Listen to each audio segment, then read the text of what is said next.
We survived last night. As some of you know, I like to throw a tiki party a couple of times a year, usually one time in late spring, early summer, and then a haunted tiki party in the fall. And we haven't been able to throw a live party since March of 2020. And that was kind of getting on my nerves. And now we got a whole bunch of people that are vaccinated. So we thought we would throw a tiki party. But we didn't do a great big one. We didn't do our usual size. We went with like a dozen people just to see how it was going, how everybody felt, how we were doing.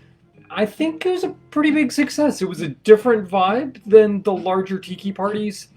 Usually at the larger tiki parties, I'm just behind the bar. I don't move out at all. I don't have really any inclination to move out from behind the bar because it's kind of impressive. All the people are around and like So, but yesterday I spent most of my time behind the bar, but I kind of felt like, oh, maybe I should actually get out from behind the bar a little more often. So, it's just an interesting dynamic. It went seemingly very well despite getting off to a slow start. Apparently, I'm set in my ways of really, really wanting to start at 7:30, which is bad because the party was supposed to start at 6. And so by 7:30 things were going. We had drinks out for everyone and life was working.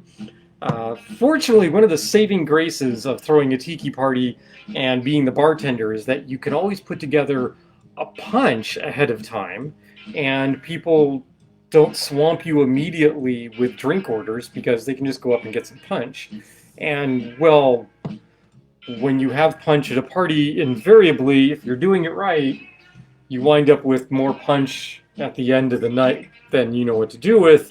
And as a consequence, we have some punch. I believe this is. So I did 2 punches. I did a booze punch and then I did an alcohol-free punch for those people that might not want to constantly be imbibing. And I believe this is I believe we have a second bottle of the boozy punch upstairs. So yeah, we have plenty of punch. Some of this is because we did a large ice block in there. It's going to be a little diluted from what the punch was last night, but it's still going to be quite yummy. I've stored it in the fridge, so it's going to be plenty cold enough without any additional ice. And Dave.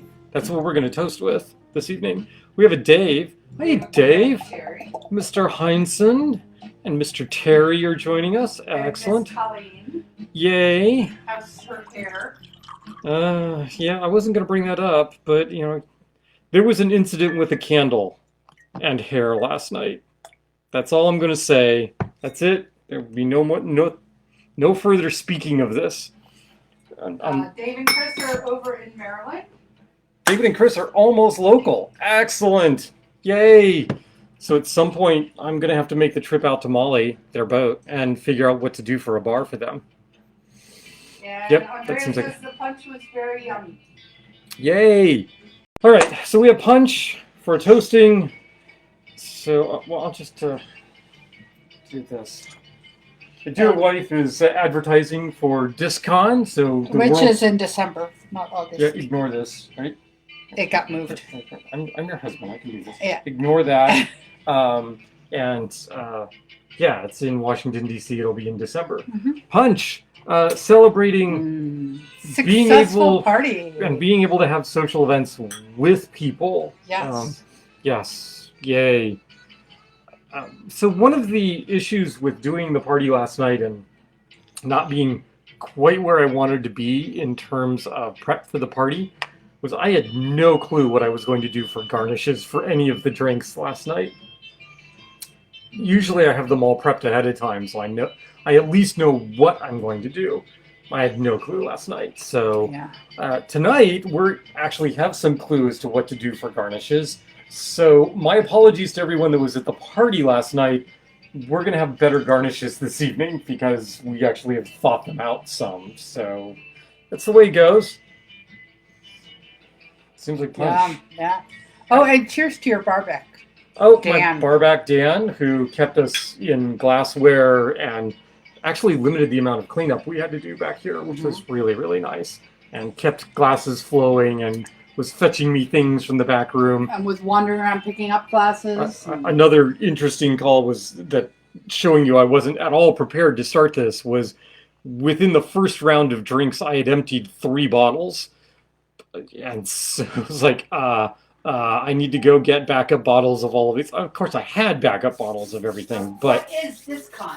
What is DisCon? DisCon is this year's incarnation of the World Science Fiction and Fantasy Convention. So, a bunch of old guard science fiction and fantasy types, and hopefully some new crowd get together and do Fanish things. Talk science fiction and fantasy, talk science fiction and fantasy politics, because that happens.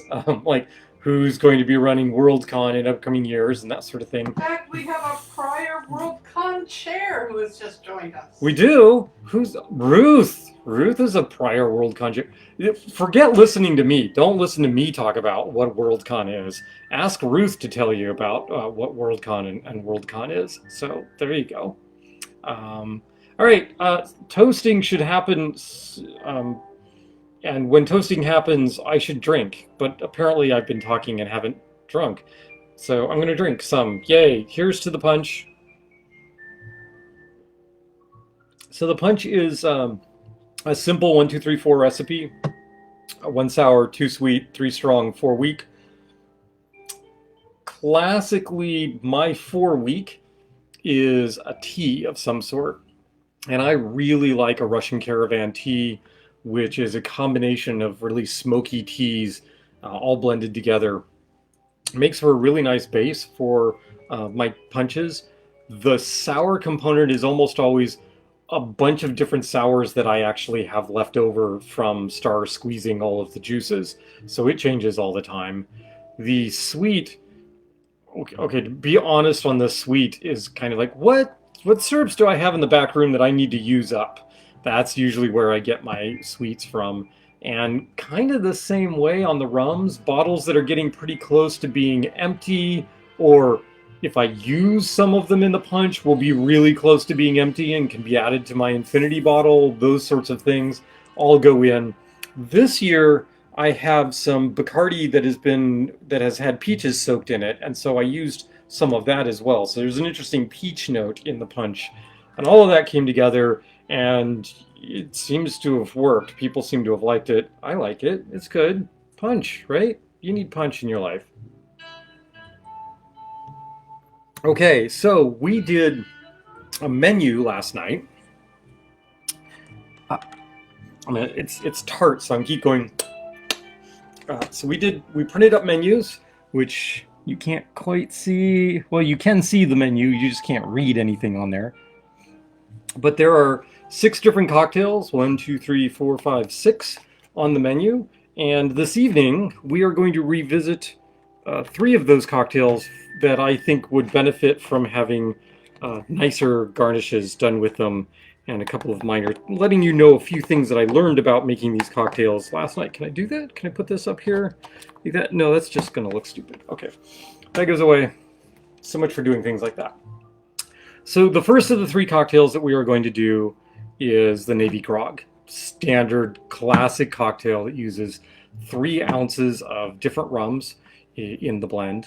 And then it uses some grapefruit, some lime, and some allspice dram, all put together with crushed ice or pebble ice, flash blend, goes in a Mai Tai glass. There you go. The classic garnish for this is a straw through a cone of crushed ice. So what you do is you take the straw, you form a cone of crushed ice around it, and then you refreeze it so that the straw is sitting in this cone and it keeps the straw cold. And it's really cool looking. I didn't do any of that. Still didn't do any of that this evening. I have one sort of rock candy stick that I'm going to use in lieu of the ice cone. So kind of like that. And then I'm going to do some other things for it. And not pickled mango.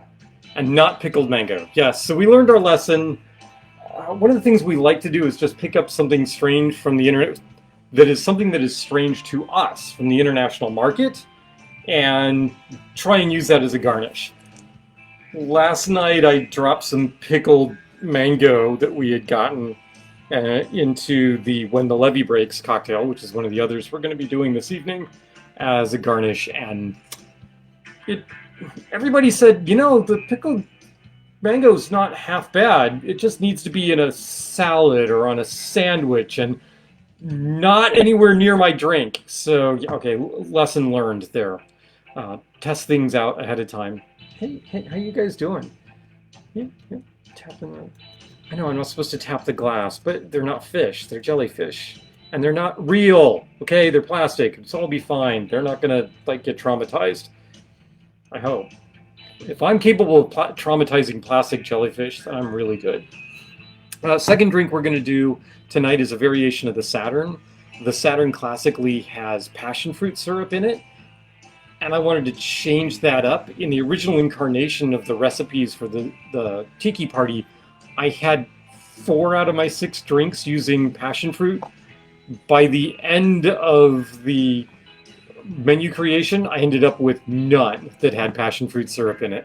The last survivor was the Saturne, and I wanted to use some of my yuzu syrup, my yuzu puree, so I swapped that out. It has some similar tart, sweet characteristics, and I'm calling that drink the Saturne instead of the Saturne, and it seems to have worked really well. And the last one is going to be the When the Levee Breaks, which is a tiki cocktail published in Minimalist Tiki by, I believe it's Jason Alexander.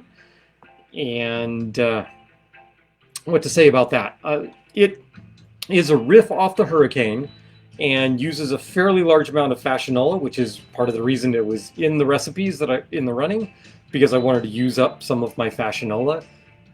It has a couple of interesting characteristics that people didn't like, and so by the end of the party I was able to play around and get a version for the people that went ew when they tasted it to go, oh no, I really like this. So, even if the base recipe doesn't work for you, sometimes you can play around a little bit, figure out what the objectionable content is, jettison it and go with something else, knowing your patrons and knowing what their tastes are. But first up, we're going to do the Navy Grog. And the Navy Grog is a flash blended drink. I need 3/4 of an ounce of grapefruit juice. So, white grapefruit, hard to get. But that doesn't mean that you can't use fresh juice. What we did is we used ruby red grapefruit, and then I mixed in a can of the white grapefruit to give it a little more tartness. And that's what we have here. You can tell I didn't do too many Navy Grogs because this container is almost still full. It's alright. It's okay. It'll all be fine. Alright, 3/4 of an ounce grapefruit. One there. And one there. It's not the entire sour component. There's also the same amount of lime juice, 3/4 of an ounce of lime juice. Again, fresh squeezed. So this is about 24 hours old on the lime juice. Well, on all of these juices. So the flavors will be a little less bright than they were last night. But I'm still okay. These drinks will be fine. We'll like these drinks. For anybody that was at the party last night that is tuned in, I would really like to know how you guys are doing today. Is anybody hurting particularly, or we survive okay? Star and I seem to do okay. We slept in a little bit. I don't recall any symptoms of hangover. My feet hurt, so I took some Advil this morning, but that was because I was on my feet all night. That had nothing to do with hangover. At least that's the story, and I'm sticking to it. So what am I doing here? This is a 1/4 ounce of allspice dram, sometimes called pimento dram. You can make your own. It's really fairly easy to make, but I don't because it's just easy to buy as well. And St. Elizabeth's does a good one, and our local distiller, Cotton & Reed, does an exceptional allspice dram as well. And frankly, I love supporting Cotton & Reed, so I like to use their allspice dram as well. Okay, so that's 1/4 ounce of allspice dram, and then we move into the rums. So the rums, now Navy Grog can use essentially any rums that you want to blend together to get a certain flavor profile. And I put a recipe in the notes not the show notes, but in the announcement for this cocktail, that tells you the kind of rum that is standard for what they do at Smuggler's Cove. We're going a little bit off book there and doing something slightly different. We're going to combine the Banks 7-year, so this is a combination of Jamaica, Guyana, Java, Trinidad, Guatemala, Panama, and Barbados rums all in here. We're going to do 1 ounce of that. This is a really nice combination of flavors. Also works really well as a sort of a base rum for your Mai Tais. Full ounce. Right.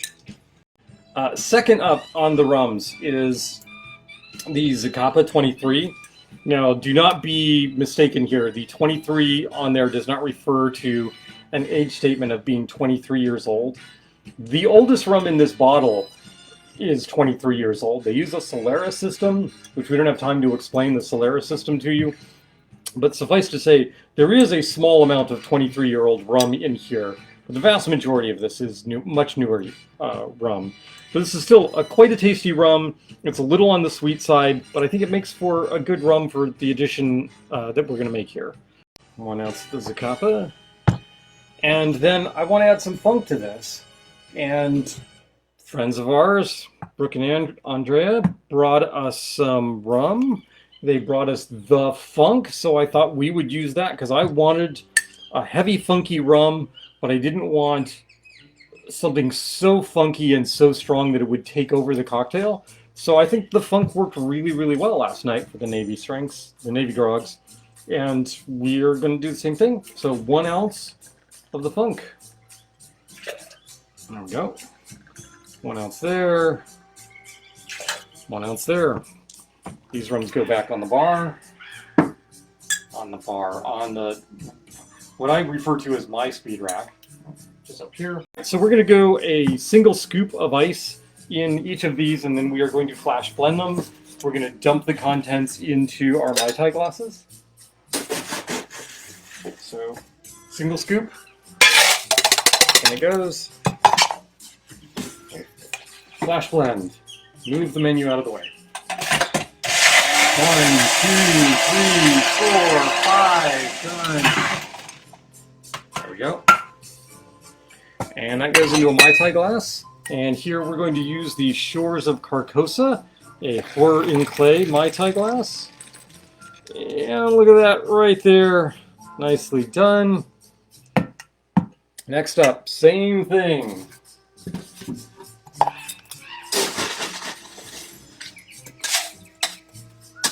In there. Gonna lose the scoop off the bar. Nope. 1, 2, 3, 4, 5. It's 5 seconds, high speed stick blender, and that is going to go into our brand new Mai Tai glass from Rumba. Yeah. Yummy, yummy Rumba. Lots of yummy rum from Rumba. I will need these shaker tins washed at some point. Okay, so you'll note these are not at the wash line, which is the top rim of the glass. So we're going to add a little more crushed ice, and then I'm going to put a garnish on top of that. So I'm going to add a little crushed ice to this to top these both off so that we can add our garnish. So what are we going to do for a garnish? I wanted to do something clever. My wife said, hey, you know what would be really clever is if you used those mini bananas that I bought you for garnishes. Oh, right, yeah, I should do that. So one of the things you can do with these little mini bananas, have you seen these mini bananas? Like these guys, right? These guys, they're just little small bananas. So what I did is I just cut the banana in half, essentially. Well, the fruit portion of the banana in half. And then I splayed out the bottom pieces of the of our little banana, and we're gonna set him like. Actually, I'm gonna grab one of these so I can just flip these little tentacles out. Right, do that. There we go. Right, so he just kind of sits down in there, and he just used 2 little bits of clove for the eyes. So how do we do that? Okay, well, let's see what we can do.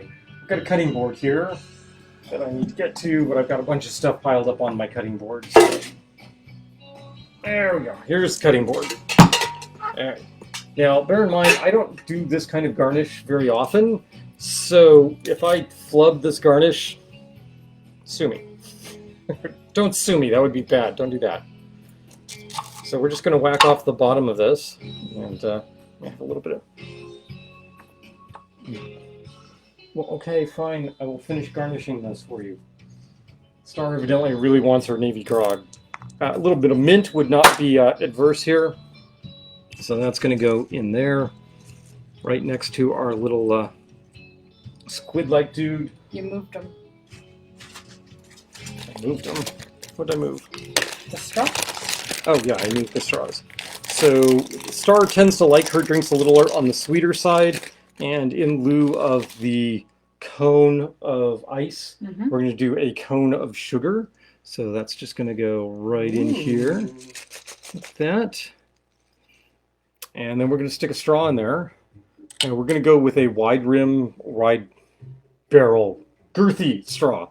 And that's just going to go right in here. You could add to this with whatever other garnishes you want. Garnish this up bright and honestly. And honestly? What's an honest garnish? I have no idea what I'm saying. Ignore me.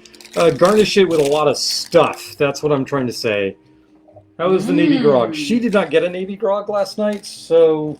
Yeah, because not everybody drank all 6 drinks. I think that's a good thing. So there's the Navy Grog. There's your little banana dude.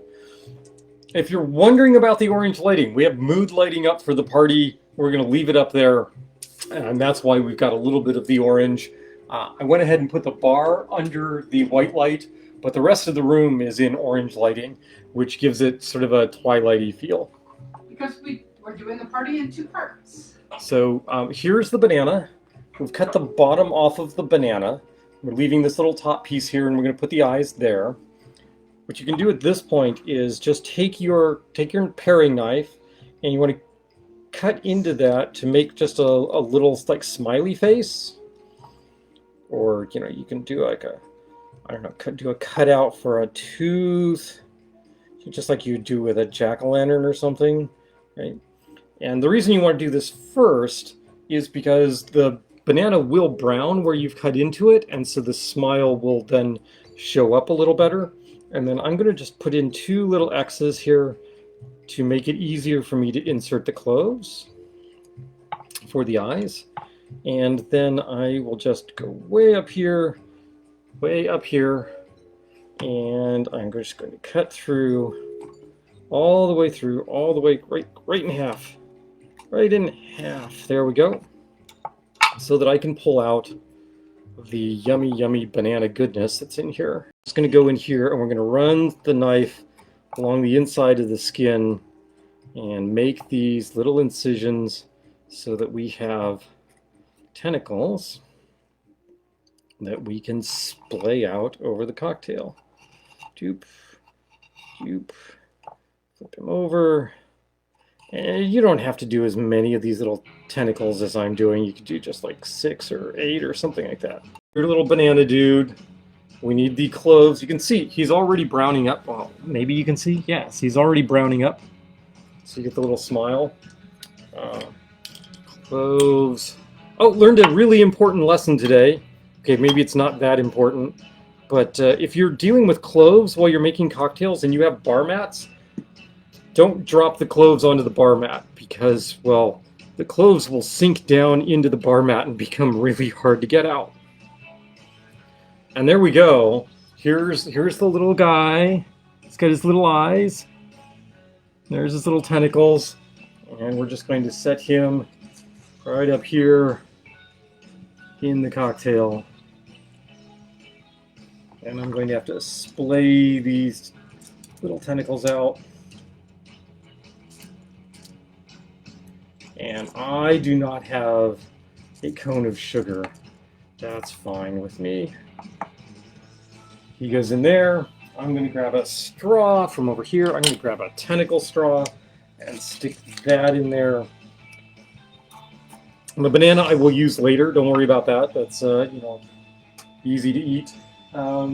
Sure, we can just grab whatever is on hand. Look, it's a pineapple frond. Sure, that'll go in there. A little mint. Rip that off. Spanking the mint. There we go. Mint has been spanked. That's there. And one Navy Grog, right? So Navy Grog with the garnish. This guy looks really drunk.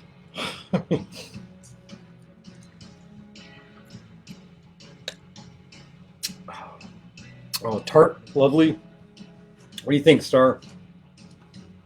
Star likes it. That's why this banana was so hard to break apart. It's a little unripe. Ah. It's almost crunchy. Yeah.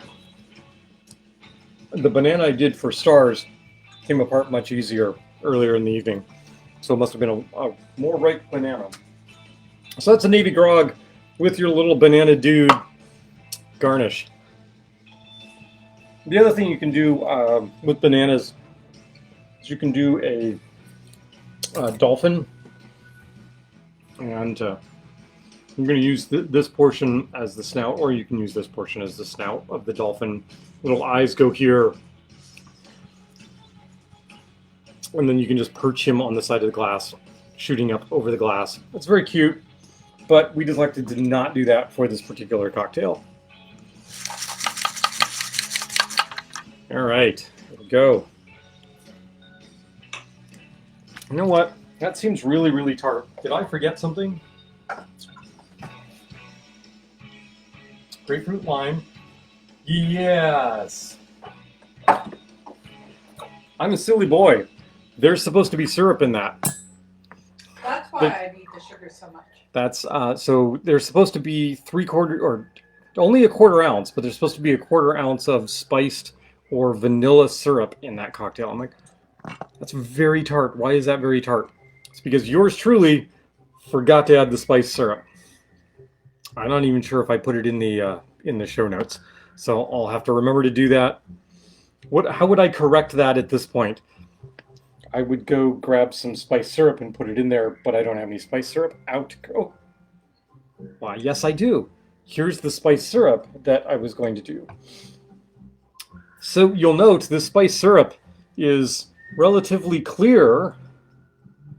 It was not last night. I made it the night before, and it separated on me. It had a solid mass at the bottom, and then this liquid stuff up at the top. No idea what happened to it. So was able to warm it up, shake it up, and use it last night with no problem.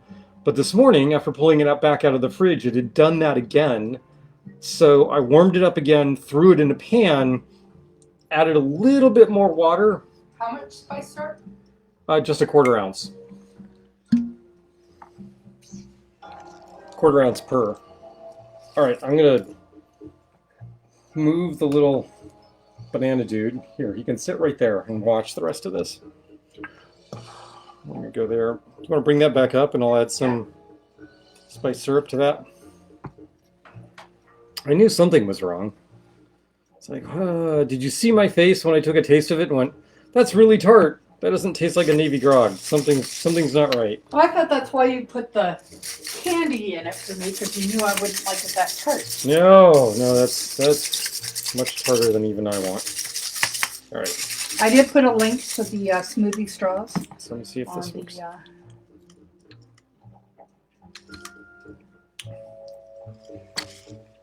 It'd be better if it was Mixed in better. But yes, better incorporated.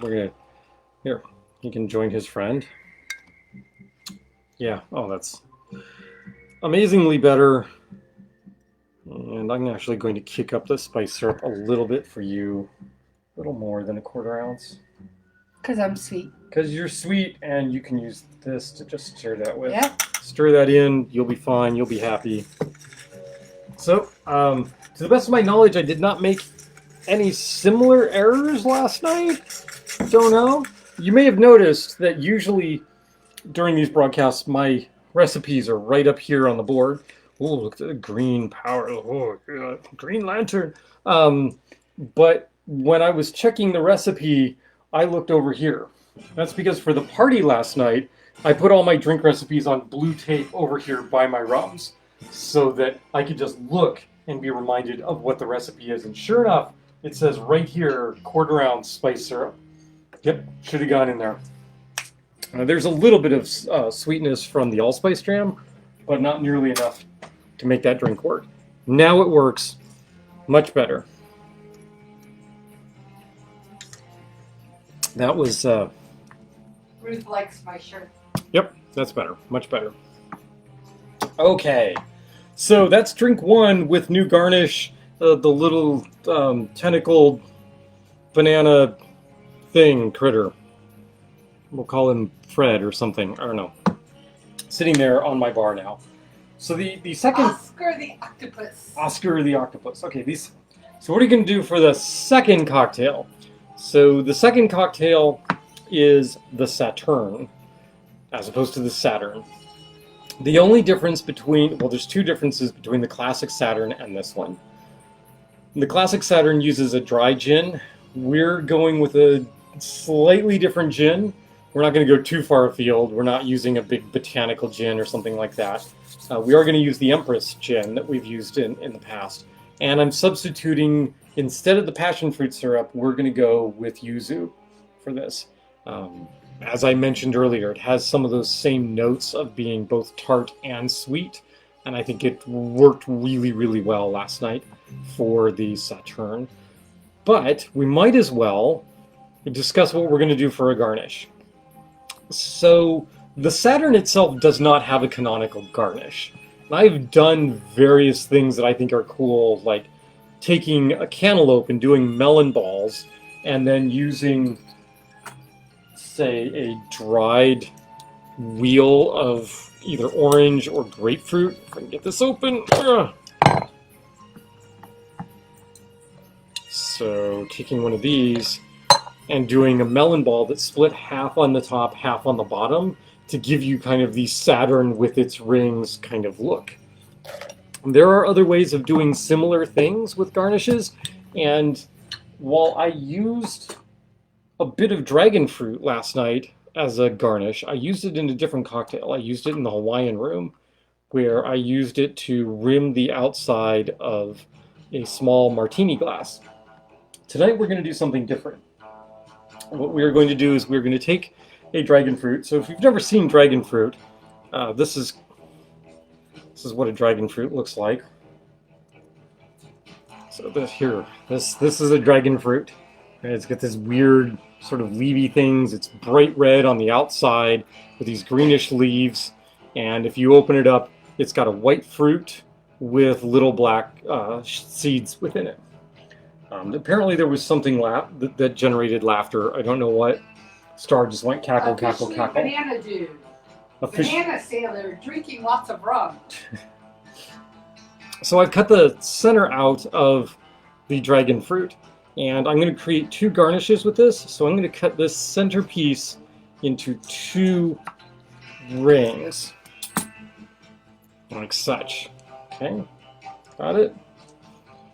And then I'm going to take a paring knife, and I'm going to run it around the inside and remove the fruit from the inside. So we are left with sort of this reddish ring. So it looks kind of like this. Right. You can also go back around the outside if you want.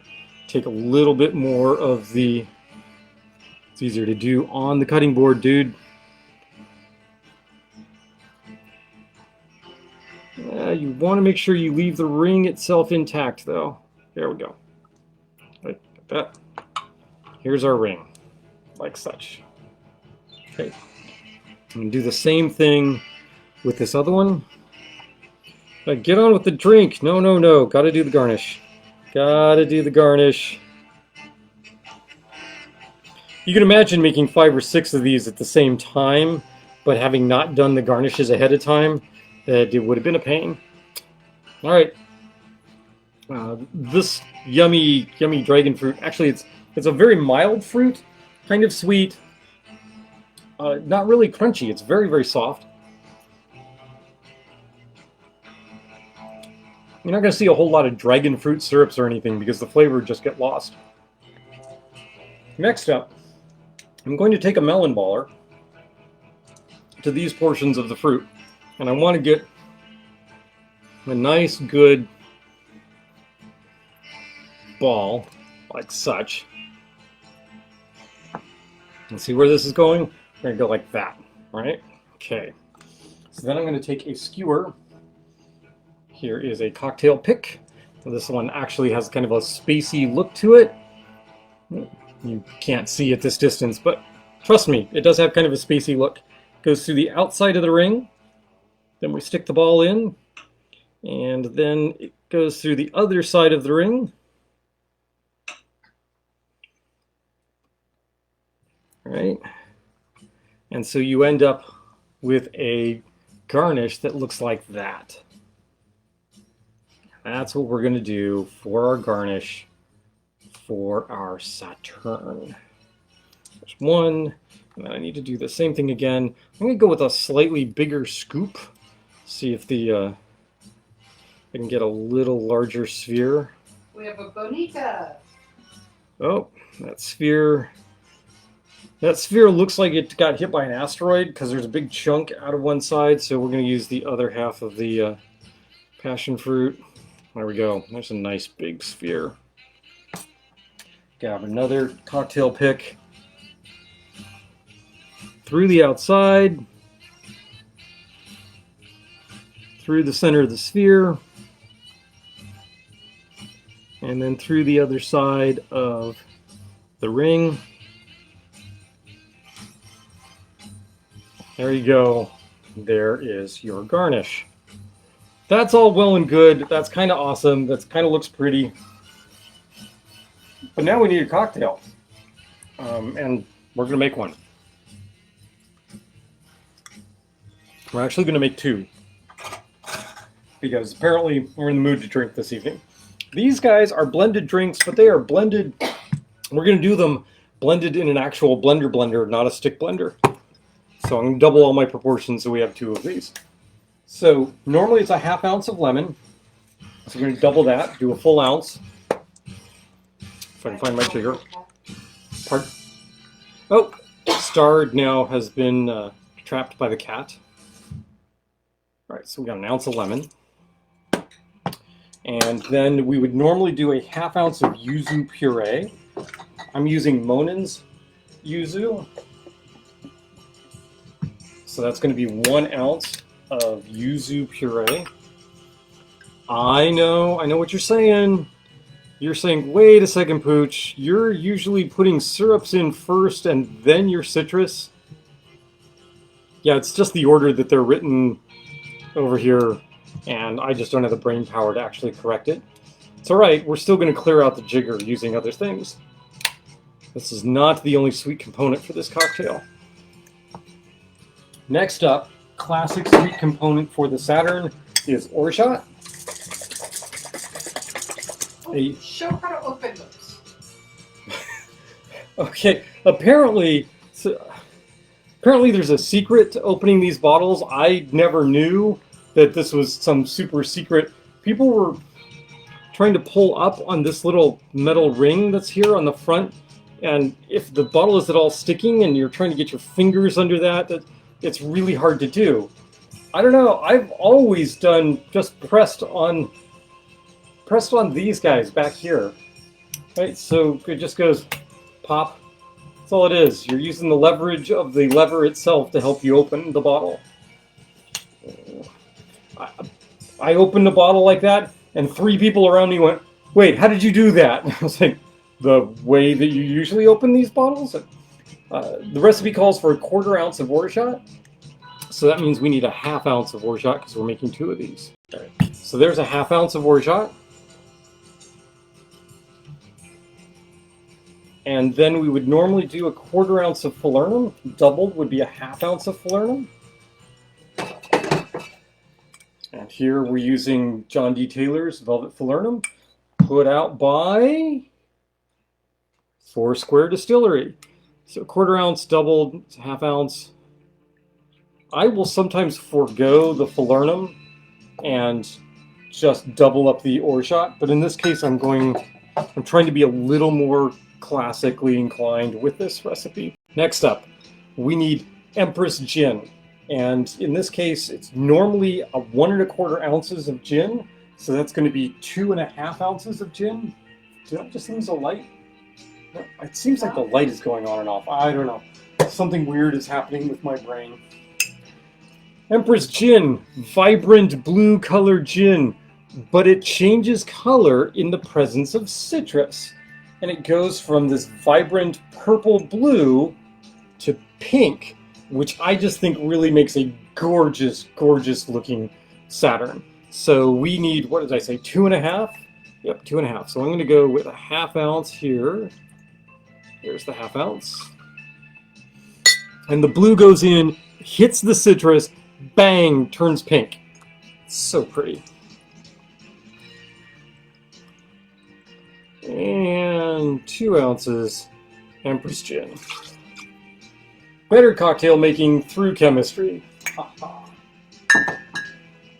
If only my profs could see me now. And so here's kind of what it looks like. You can see it looks a little purplish in here. And part of that is the orange lighting.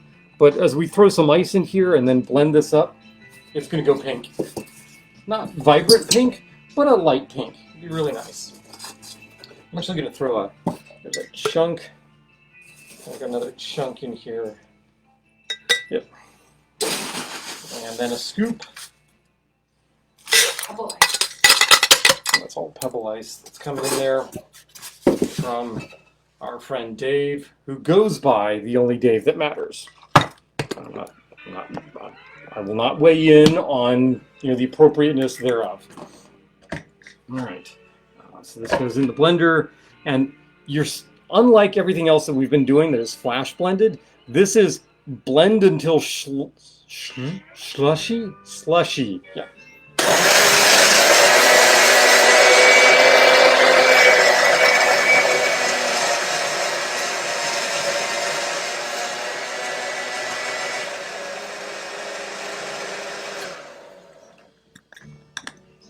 I do have these chunks in here.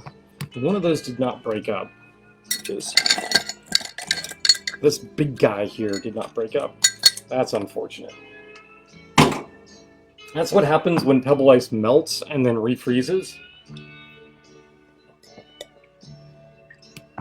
Is it becomes really, really hard. And the second major block also did not.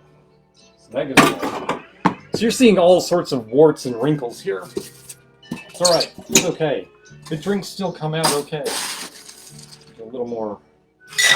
That goes back in there. Okay, so nice and slushy. It's pink. You can't tell in this light. It looks just white, but it is very definitely pink. And I'm going to go... Often the Saturne is served in a large snifter. I'm going to go with a great big wine glass. Like such. Which, apparently this is a really big wine glass because that's 2 Saturns in there. Well, and then we are going to add our garnish, and that can just rest right in. I probably needed a larger pick for this so that it would actually rest and not fall into the drink. Okay, well, it's falling into the drink anyway. I'm not going to worry about it. And we're going to add a little bit of mint to this.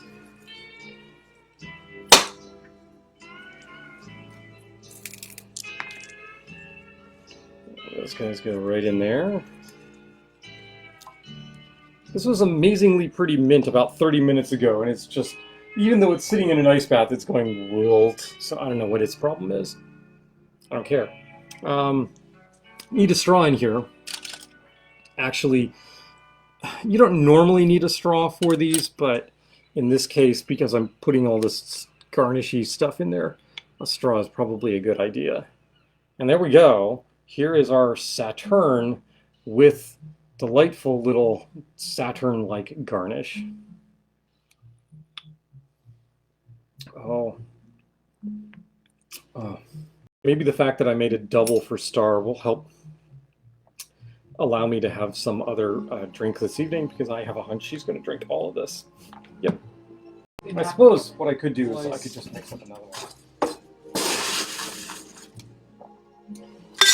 Yeah, you're right. You're not getting any of this one. Yeah. The Empress Gin is just brilliant in that cocktail. I've tried it with a variety of different gins. This works. This is really, really good. That and the yuzu together. Lemon, yuzu, orgeat, falernum, gin. Yep. See, when I'm not going step by step through this, I can actually put together a cocktail really pretty fast. Ta-da. Lime juice? Lemon, yuzu, orgeat, falernum, gin. Garnish. There's a garnish. Some mint. I'm just going to go with a single sprig here for me. Single sprig right there. Ta-da. And straw. Let's not knock that over. And there you go. There is a Saturne. And there, you can almost see how pink it is in the light now. Yep. Pretty, pretty drink. Really tasty. Dragon fruit is, in fact, edible. It just doesn't have any presence in the drink. The yuzu really comes through. So, so nice. Oh. Star was supposed to remind me to look on my back bar before I garnish things, because the thing I was going to add to these glasses was cocktail orchid. This is with the cocktail orchid. As long as Star managed to run off to what? Other camera, right? As long as Star managed to run off to the restaurant supply store to pick up a pack of orchids, by gosh, I'm going to use them because they're darn pretty, and it's not just, it is not just for the visual impact. As you stick your nose down in to drink this, you actually get some of that olfactory component from the flower. You do get a floral smell, which just kicks this drink up yet another notch. Banana Sailor could have an orchid hat. Could he? He probably could. That'd be like a floppy little, there you go. There's the Banana Sailor. It's got a little floppy hat. Last drink that we're doing this evening. No, we're not doing the last drink yet. No, stop. Can't do that. Why? Because there's rum. There's rum to be tasted. Seems like a good spot. Although I should... I'm so far behind. I've got Navy Grog to drink here too.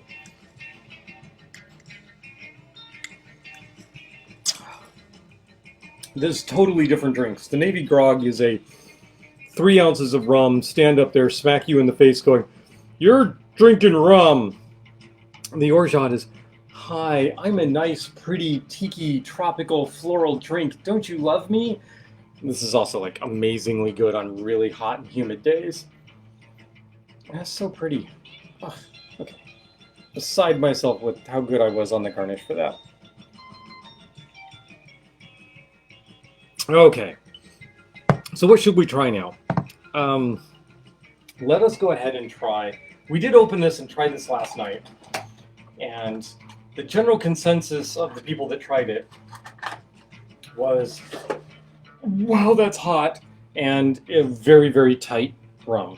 So it did get open last night, so there's been some breathing time, and I'm hoping that is, that this is not quite as much of a challenge as it was last night. Now, Hamden is a Jamaican distillery, and they are known to produce rums or marks of rum with very high ester counts. Not all of their rums are, but they are definitely known for the big funky rums. So much so that they have rums that they sold for use in perfumes, because they are just so funky and floral, or not floral, so funky and olfactoral. I don't know. They're massive on the nose, is what I'm trying to say. And the Great House is going to be one of those. The nose is definitely significant. I mean, the first thing that hits me is banana. Mm-hmm. The typical Jamaican overripe banana. And no, it's not because of banana, dude. It's coming from the glass. Okay, there's some vanilla notes certainly, but yeah, there's a bunch of esters in that. To the Great House. What the heck? May ours be one. How's that? Remember, it's almost 60% alcohol. So no, no, it is almost 60% alcohol. Yeah. It's like proof 60. No, it is almost 60% alcohol. That's yum. Okay, so high proof. That first taste, that first sip is almost always the tongue just going, "What are you doing to me?" Because it gets the alcohol, and that's almost all what you get. Although this calms down pretty quickly. Mm-hmm.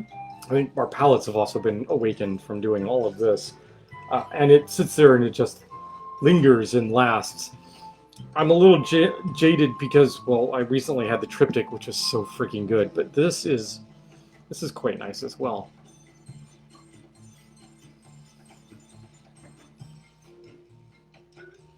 Second sip is not nearly as hard on the tongue, on the mouth. There's still some definite, this is a high proof rum, but all sorts of other notes come through. And there's some butterscotch notes, a little burnt sugar. There's some fruit notes in here that I can't quite place. Almost like a papaya note, maybe. There's some tobacco elements to this, like not like Marlboro smoky, but more like fresh tobacco fields in Kentucky kind of smell to this, or you get that on. You're tasting it, but you're getting it through the nose receptors, right? Because the mouth area actually connects back into the nose cavity, and a lot of what you taste is actually what the nose is picking up indirectly off the back. And it's got a exceptionally long finish. I'm still tasting this, and the flavors are still evolving. I'm going to set this aside. Wow, what is that? That's like butter pecan. Yeah, that's like butter pecan. The finish kind of evolves into like a not quite as sweet as you would expect of butter pecan ice cream, but that's definitely a flavor that I get from this. It's like a butter pecan ice cream. Just not quite as sweet. But it's on the finish. You don't get it up front.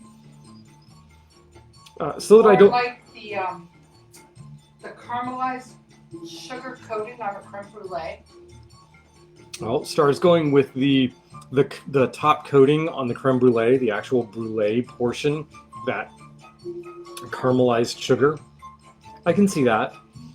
Sometimes if you get the sugar really, really caramelized, you'll get a little bitterness to that as the sugar is actually burnt. And yeah, there's some burnt sugar in that as well.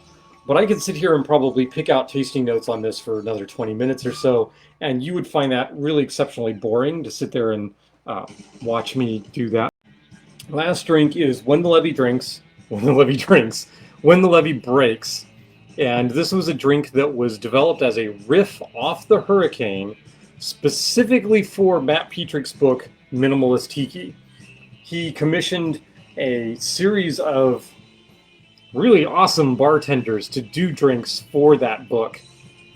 Variations on his classic 30 cocktails.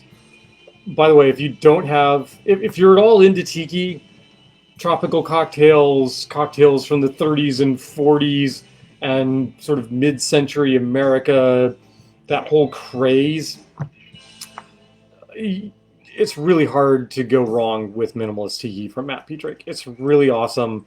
Takes you through sort of 30 canonical cocktails and what the most common ingredients are across them. He's got a really nice classification system for rum. And you can get the classic recipes for all of those cocktails through any number of different sources. So what he really wanted to do is provide you with variations on those. I will have to double check, but I'm pretty sure that When the Levee Breaks is a Jason Alexander drink. All right, When the Levee Breaks. So this drink is heavy, heavy, heavy Fassionola forward. And Fassionola is a drink ingredient that dates back to the early days of tiki and tropical drinks. Matt Petrick sort of describes it as fruit salad with some passion fruit juice or syrup thrown into it. So you get that tartness from the passion fruit, but the rest is this melding of fruit flavors. And his recipe for making Fassionola, it's kind of like, well, throw some berries and other fruit stuff together and add equal parts sugar, create an oleosaccharum from that, and then mix in, like I think it's 2-to-1 that syrup and passion fruit, and then go with that. It should be a vibrant red color. In this case, we are using the only company that is currently making, that I know of, that is making Fassionola according to the original syrup recipes for Fassionola, and that is Jonathan English.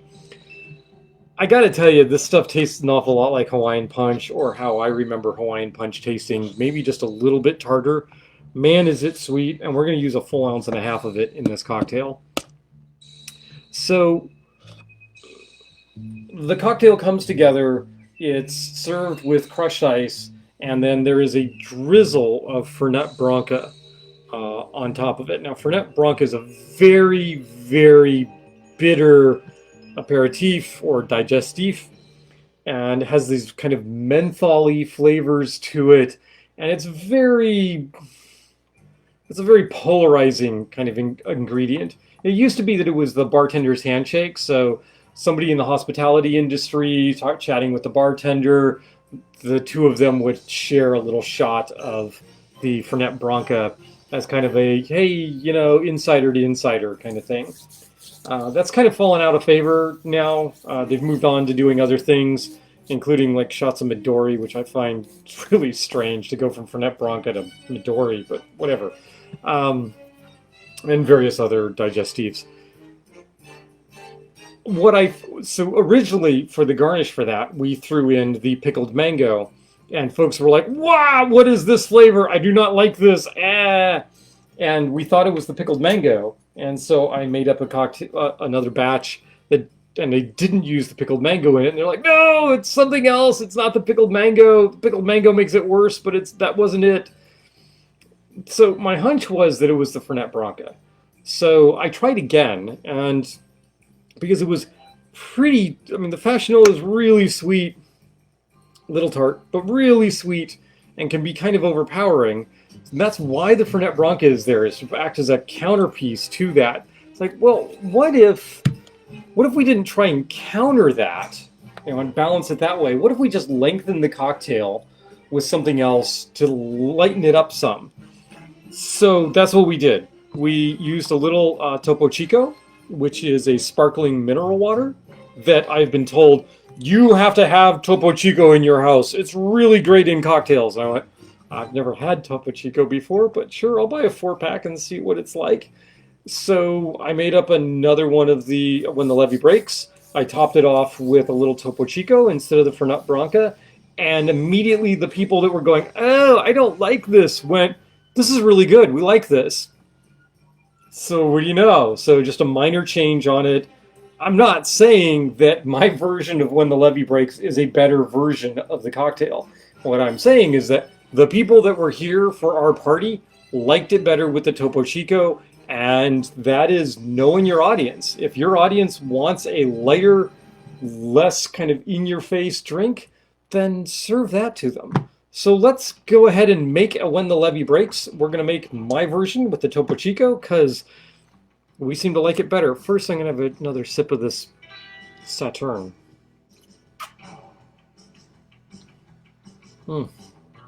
So good. Okay, so what are we going to do? This is another blended cocktail, which is why I had Star make us. You know, let's do one of these, and Star can have it because I'm 2 drinks in, and Star's only halfway done with her Saturne. Yes, because I made a double, right? So she would Yeah. normally be done with it. That's why. Okay, so what are we going to do? We're going to do 1 ounce of lemon juice. Lemon juice. So I do have a concern about this cocktail and making this cocktail tonight. There's a bell. And what is that concern? That concern is the orange juice. The grapefruit juice, the lemon juice, the lime juice, the pH on those is all strong enough to stand up to a day in the fridge without, I mean, they'll lose some of their edge, but they're not going to get on you. Orange juice, it's not that acidic, and orange juice tends to go really quickly. We did not drink all of our orange juice last night, so I mean, orange juice is kind of an insipid cocktail ingredient to begin with, so I have hopes. I mean, it's been only 24 hours. I have hopes it's still fine. I mean, it's fine. It's just, it's not going to be as orangey and as bright an orange flavor as you might like, and I'm hoping that still, some of the orangeness still comes through on the cocktail, because the Fassionola is a big ingredient. All right, 1 ounce orange juice. And you can tell on the juices, you stick them in the fridge for 24 hours. Your lemon, your lime, your grapefruit juice still look like they're sort of in immersion. Your orange juice almost always will separate. Shake it up real hard. Same thing happens with the pineapple juice. The pineapple pulp and the like will sink to the bottom, and you'll end up with this clear liquid on top, and just shake that all up and you get juice again. But we'll see. We'll see how this goes. Yeah, it smells like lemon. Okay. So Fassionola. 1.5 ounces of Fassionola. Oh, doggy. Where's my other jigger? Oh, I pitched it into the sink. Okay, well, fine. I have plenty of jiggers here. We're going to use... so this is... You don't see it very often because I'm using either the Leopold jigger, which is just fits my hand really nicely, or the Japanese jiggers, which are a lot more accurate because of the tallness of the jigger. But these guys, the OXO like mini measuring cups, these things are brilliant, especially for new time bartenders, because the markings are all on the inside. It's easy to see even under low light conditions. So We got one for my daughter. we got one for Star's daughter, who did not have a jigger to speak of. She did have a jigger. We just, nobody could figure out what its measures were. All right, so there's 1.5 ounces of Fassionola. You can see it coating the inside of the plastic bottle. I mean, this stuff is like Hawaiian Punch concentrate. It really is. 1.5 ounces going in there. Look at that. Whoosh. Could you see that? I mean, I don't know if you could have seen that on camera. Oh, by the way, so if any of you are following the Tour de France, total side note here. Today was the last day of the Tour de France, the run into Paris. Final stage. Cavendish, who wasn't even expected to race in the Tour this year, had a chance. He's tied Eddie Merckx's record for all-time number of stage wins. He's a sprinter. The run into Paris is a sprinter stage. He had a chance to break the record and become the single greatest stage winner in Tour de France history. And sadly, he came up just a little short. His lead-out team, which has been absolutely brilliant throughout the Tour, just didn't have enough left in the tank to control the race and give him the lead-out that he needed to have in order to win. Wout van Aert won, and Wout van Aert, amazing bicyclist. He's now won 3 stages in this year's Tour. He's won a mountain stage, a time trial, and a sprint. That speaks to his all-around capabilities. He's just phenomenal. He deserves the win. But we were all just a little like, come on, Cav, you can do it. You can do it, Mark. You can do it. Oh. So maybe we'll see Mr. Cavendish back for next year's Tour, where he only needs 1 stage win to be the record holder. All right, so that's my Tour de France side note. A lemon juice, orange juice, Fassionola. Time to hit up some other good stuff. We've got 3/4 ounce of falernum. How are we doing on time? I'm probably running over, aren't I? Yep. You have to make up for last week. I have to make up for last week. Okay, sure, I can do that. So there's the falernum. 3 rums are going in this. We need 1.5 ounces of white rum or light rum. We're going to go with the Maggie's Farm. Maggie's Farm white rum. Maggie's Farm is out of Pittsburgh. Distiller out of Pittsburgh. Which we have not had a chance to make it to. I have family in Pittsburgh. I really need to visit them and Maggie's Farm. Maybe I'll take some of them to Maggie's Farm. That seems like a plan. I don't think the distillery is currently open for tours. At some point they will be, and we will go. Second up, I'm going to go 1.5 ounces of a rum agricole, and we are going to go with the Duquesne rum agricole at 40% alcohol. Same ingredients, 1.5 ounces. So there's 3/4. 3/4. Secret Agent Man is playing on the radio. Everything is awesome. And then we need to kick this up just a notch. So we're going to go with an unaged Jamaican overproof rum. And we're going to go with Rum Bar. This is a Worthy Park rum. So this is not Hamden. This is Worthy Park, different distillery. Also known for making really, really strong high ester rums. But we're not going to go full 1.5 ounces of this. This is only a 1/2 ounce. You go full 1.5 ounces and it will just take over this cocktail. Although you do need, I really do think you need something really that's got a lot of backbone. Because that Fassionola is, whew, baby, it will just completely take over. All right, so there we go. It's bright red. Oh my gosh, is it bright red. We're gonna throw a bunch of crushed ice in here and then we're gonna flash blend this.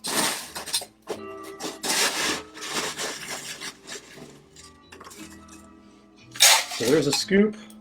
I just threw part of my cocktail all over my bar mat, which I just cleaned before this because we were a mess after the party. So yeah, that's special and icky. Okay. Menu, scoot out of the way. 5 seconds, flash blend. 1, 2, 3, 4, 5. And then, like any good hurricane variant, this ought to be served in a hurricane glass. We happen to have a couple of hurricane glasses. These are from Horror and Clay. Right? I did not use these for the party. Horror and Clay made these out of a really very nice crystal. They're very delicate, so we're very careful with these glasses. It's not to say I don't love and trust the people that were here last night. Just these glasses are special and they're a very limited release, so we can't get more of them. And as a consequence, yeah, just going to be careful about them. I'm going to serve this in the red and blue glass because I think it's going to go better with the redness. Look at how bright red this is. Oh my gosh. That is so red. Right, and then there's a little bit left in here, so I'll have a little bit here. I could have topped that up, but I'm not going to because we need room for a garnish and some Topo Chico. So I'm just going to do like a 1/2 ounce to 3/4 ounce of Topo Chico. Lengthen this up just a bit. Now, what does Topo Chico look like? It looks like this. Right, so there's a yellow label, red writing on it says carbonated mineral water on it. I have no idea who actually produces it or where it's There's a from. link to it. Bottled at source, no clue. And we're just going to pour that on the top here. Like such. We need a garnish for this. Okay, I know what you're thinking. Dude, we are so tired of watching you make garnishes, so we're going to cut this kind of quick. We're going to rip some pineapple top here. So we're just going to rip a couple of these guys off of that. 2, 3. I'm going to stick those in there. I'm just going to go 1, 2, and 3, like such. So that's kind of pretty, but the dear wife also bought me one of these things that I love using for garnishes. It's a banana flower. So this is this kind of reddish leaf. I'm not sure if you can tell. It looks brown here, but it's actually quite vibrant and reddish.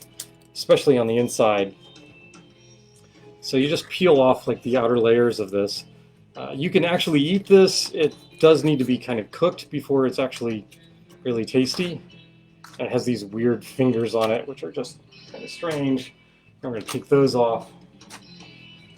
But they also tend to come in these really fairly large flowers, like such. And so you can take one of these, and you can actually just sink that right in, kind of like a hood or a cocoon. Let's pull these guys out, actually. Easier to do it this way. Right, so this just sinks in there. Then we put the palm fronds in, like such. One more in there. Come on, come on, there you go. We're gonna need a nice deep straw for this. Once again, we're turning to Surfside sips? Yeah, probably. I'm gonna take a sip out of this because I got this a little full. It's just us amongst friends here, or in our case, loved ones. And there you go. There is a When the Levee Breaks, and this has got Topo Chico carbonated mineral water across the top instead of Fernet Branca. Now I understand the reasoning on the Fernet Branca. So A, counteract the sweetness of the Fassionola, and B, I know this is going to sound gross, but it was kind of meant to represent the weird stuff that might be floating in the waters after the levee breaks. So that's kind of all sorts of gross. But here we're using mineral water, right? So yeah, there's minerals in the water floating along. Yeah. So it still works. There you go. Look how bright and red that is. Great big banana flower with a bunch of pineapple fronds in it. Looks kind of pretty, right? You want to take a taste of that?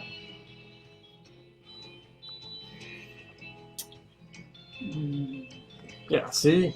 So much better that way than with the Fernet Branca. Yeah. I actually had a couple of people that liked it on the initial taste, on the very first one that had the Fernet Branca. And But then when it got lower and there was more Fernet Branca pronounced, yeah, I'm like, yeah, I'm not going to finish this. right. So the Topo Chico, though, I think really, really works. Yeah. It helps Yeah. break up that Fassionola. So there you go. There's 3 of the cocktails that we did last night. You've now seen what I would have done with garnishes had I been a little more on my game last night. I didn't have a chance to make up the garnishes ahead of time. You've seen an example of how to take a drink that your patrons are initially kind of like, I'm not sure I like this, and how to swap something out and make it a better drink for your patrons. You've seen us take a classic drink like the Saturne and transform that into something that's really kind of special and cool, but also very definitely an homage to the classic Saturne. And then we did just a simple, strong navy grog, where I forgot the syrup and had to add that back in at the end. But that did engender the banana dude there, so we got that out of it anyway.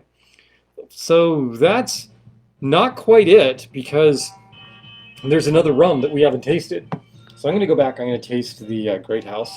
And we're going to end on tasting a rum. So I got to tell you, TCRL, Transcontinental Rum Line, is an independent bottler. So they buy juice from other people and bottle it. I assume that they also do some blending of their own, and they do their own aging of it. So this stuff, I've got 4 or 5 bottles from TCRL, and a lot of those are from less known places, Guadalupe, Australia, less known for producing rum, let's say. And it's always an interesting taste because there's always an interesting twist on the rum that you're getting from them. I know there are people out there like, oh, I did not like the Australian, or I did not like that Fiji, and usually I like Fiji rums. There is a certain amount of, oh, that's an expression you can get from that terroir and from that kind of distilling. Oh, that's really kind of cool and interesting, even if that's maybe not the rum you want to sit down, drop an ice cube in, and sip all night long. And I think some of that is true of some of the other TCRLs that I've tried. I have high hopes. I do like Jamaican rums as a general rule. And this is So it says Jamaica WP 2012. Now, I happen to know that the WP is probably standing for Worthy Park, but I can confirm that by doing this. Yep, that's Worthy Park. There's no doubt this is a Worthy Park and not a Hamden. Absolutely no doubt in my mind. All right, we need a half ounce of this. Long live Banana Sailor Dude.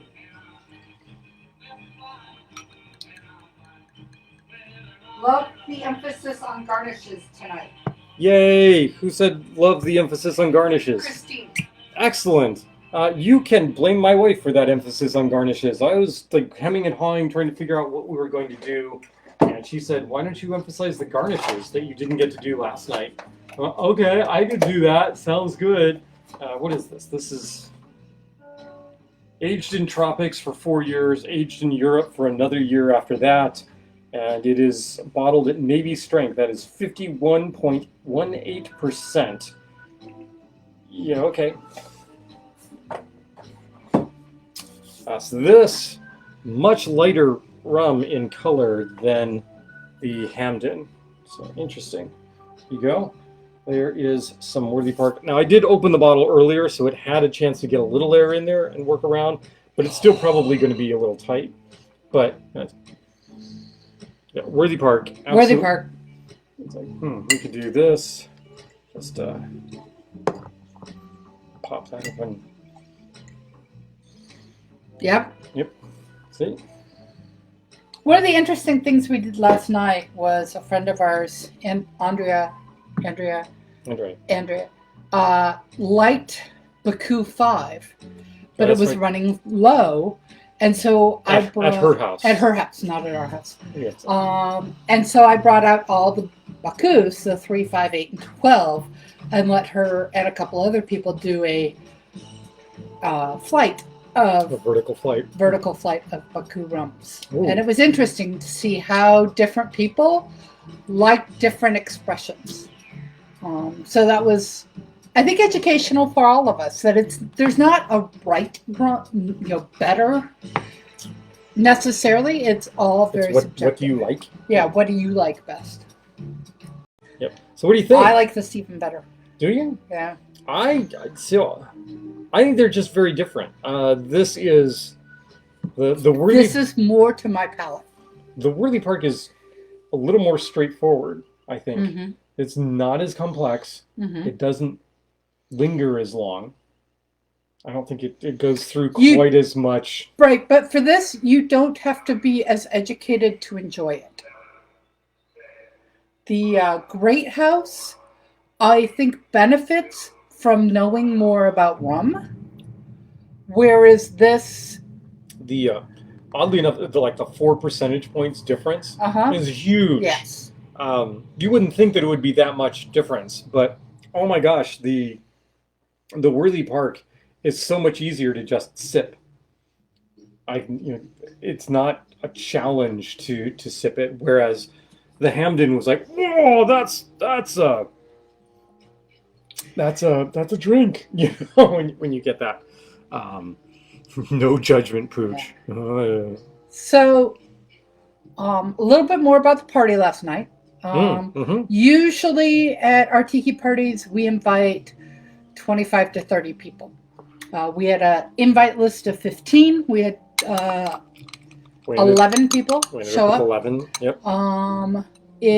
We could all sit around and be part of the same conversation, which was a very different thing for our party. We had some great food. We had our standard lumpia. For the first time, we actually asked people if they wanted to bring something. Right. And people did. They went out of their way and brought a little something. Yeah. Not a ton. And it was really nice. Yeah. So we had our lumpia. Oh my gosh, we're in an hour and a half. Oh my gosh. Wow. We had the Hawaiian sliders that I make. Yep. We had cocktail weenies and meatballs with pineapple. Beautiful charcuterie tray from Anne. We had cucumber and tomato salad. Tomato salad. Little tiramisu. Some cookies from Trader Joe's. And just had a great time. It was very different for a lot of feel, but it was great to have our party again. And we are doing the party in 2 parts. Yeah, so we're going to do a second one of these. We're doing a second one in 2 weeks. Yep. So we're leaving a lot of the decorations up and stuff. But yeah. And for the second party, we are actually going to have hardwood stairs going down into the tiki room. Yes, because our we're finally getting rid of the scarily nasty white carpeting that we think might actually be at least partially responsible for me slipping on the stairs twice. I think there's some loose carpet there. So I'm really hoping my ankles appreciate this. The upper stairs are done, and they do the lower stairs this week. Yep. We will also have a surprise, special, amazing guest at the second Tiki Party and at Quarantiki afterwards. We will have Pooch's mom. Well, it's not a surprise now. Okay, it's not a surprise. We will have a special guest. Well, okay, it depends. It might be a surprise to her. It might be a surprise to her. If it's not who you're expecting to be my mom, that would be a surprise. Yeah. It'd be a surprise to me, certainly. So there you go. We're going to cut this short at an hour and a half. Sorry about that, folks. I hope you've enjoyed. For those of you that stuck around, thank you very much. You know how much we appreciate this. We are back at home doing Quarantiki. This has been Quarantiki number 66, the aftermath from the first Tiki Party in the not yet quite post-COVID era. And I hope you enjoyed. I hope you enjoyed me playing around with garnishes and cocktails and seeing how to make your tiki drinks purty. Because purty is half the battle. No, wait, that's not how that saying goes. So how does the saying go? The saying goes, dude, hit the frickin' red button and end this conversation.